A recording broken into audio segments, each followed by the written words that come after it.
Bakristo bavandimwe, Kristo yazakuzwe. Bifurije kugira umunsi mwiza. Ni munyeme dusanye amasomo matagatifu kiriziye umubyeyi wacu yateguriye kuri uyu munsi.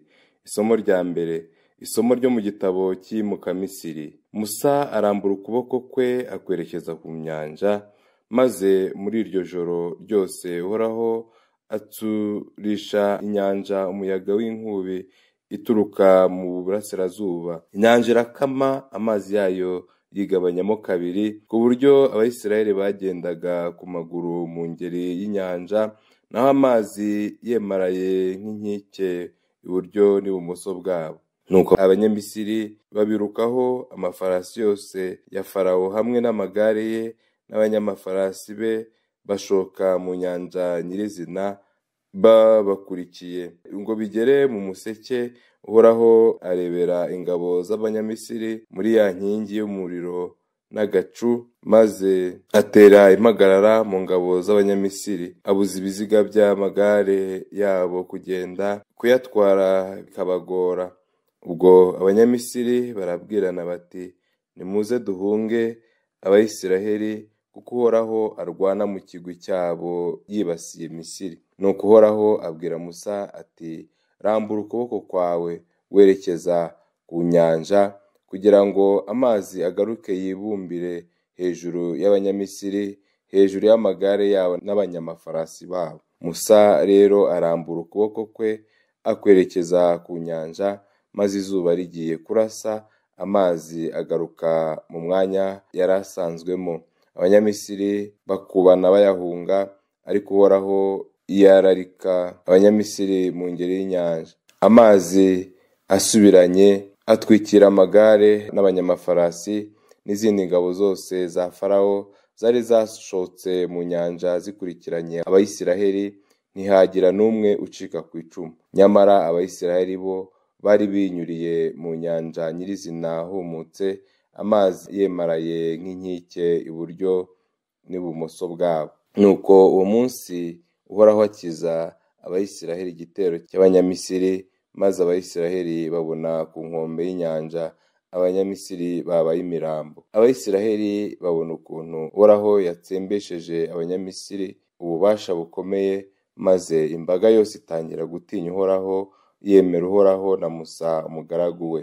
Nuko Musa hamwe n'Abayisiraheli baririmbira Uhoraho iyi ndirimbo bavuga bati, turaririmba Uhoraho kuko yisesuye ikuzo. Wahumekeye mu mazuru yawe, maze amazi arakorana, imivumba ihagarara nk'ikirundo, imihengeri yemarara mu nyanja nyirizina. Indyo yawe Uhoraho yajanjaguye umwanzi, wabyukije umuyaga wawe, maze inyanja irabatwikira, barokera nk'ibuye ry'icyuma mu ngeri y'amazi.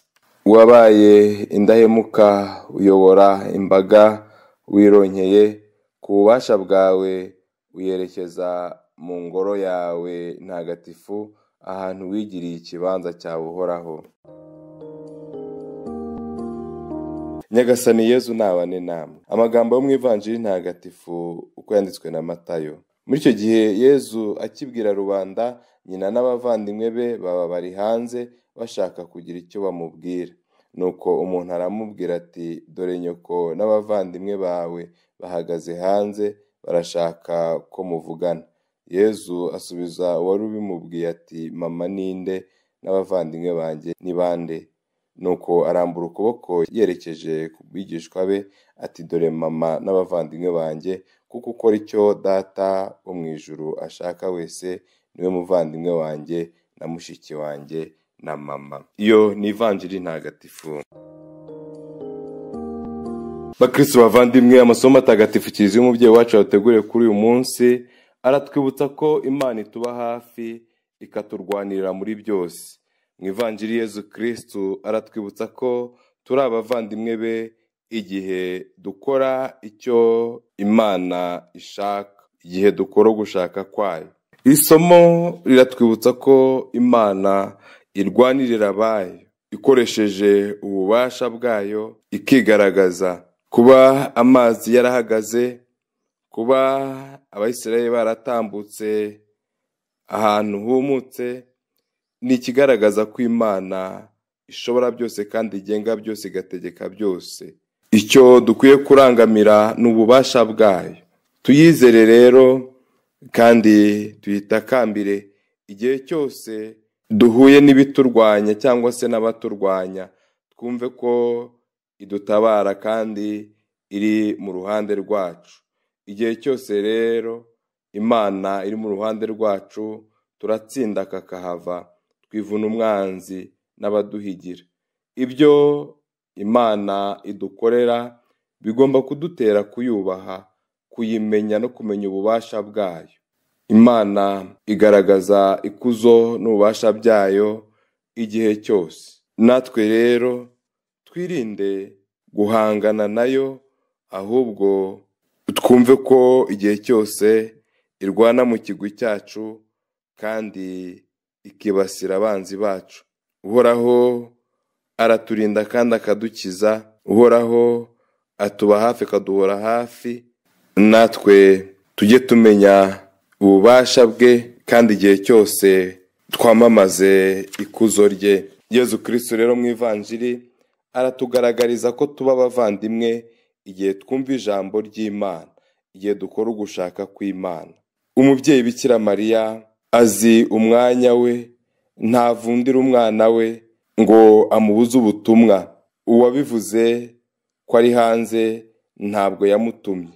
Yezu rero ntabwo atesha agaciro ububyeyi bw'umubyeyi we, ahubwo arabushimangira, kuko ntawigize wumva ijwi ry'Imana kurusha umubyeyi Bikira Mariya. Nta n'uwigize ukora icyo Data wo mu ijuru ashaka kurusha umubyeyi Bikira Mariya. Ahubwo Yezu aratwumvisha ko igihe cyose tuzumva tukumvira Imana, igihe cyose tuzakora ugushaka kwayo, tuzisanisha n'umubyeyi we wakoze ugushaka kw'Imana ku buryo buheraheje kandi bwuzuye. Dusabe Nyagasani aduhe ingabire yo kumwizera, tumukomereho kuko ari we uturwanirira, maze ubuzima bwacu bubereho gukora ugushaka kwe. Nyagasani Yezu nabane namwe. Ushobora byose kandi akaba na Nyirimpuhwe, nabaha umugisha, abarinda, bakomeza biteho, abaha amahoro. Imana Data na Mwana na Roho Mutagatifu. Amina.